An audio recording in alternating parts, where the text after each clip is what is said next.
નમસ્કાર મિત્રો, અમારી ગુજરાત ખબર ચેનલમાં તમારું સ્વાગત છે। મિત્રો, અત્યારે હાલ રાજસ્થાનથી એક મોટા દુઃખદ સમાચાર મળી રહ્યા છે। ત્યારે મિત્રો આપને જણાવી દઈએ કે રાજસ્થાનના ત્યારે ડોંગ જિલ્લામાં ત્યારે મોટો બનાવ બન્યો છે।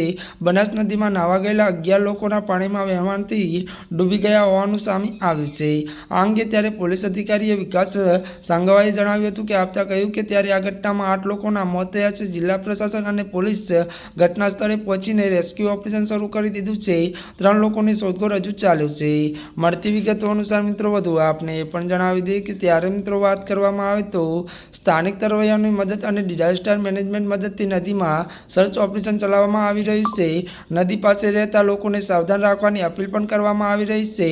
ઘટનાને પગલે વિસ્તારમાં શોક અને ચિંતાનો માહોલ છે, તો લોકોને અપીલ પણ કરવામાં આવી છે કે નદીના આસપાસ કે નદીમાં ના જાય। ત્યારે મિત્રો આજના માટે આટલું જ। અમારી ચેનલમાં નવા હોય તો અમારી ચેનલને મિત્રો લાઈક, શેર અને સબસ્ક્રાઇબ કરી દેજો। ધન્યવાદ।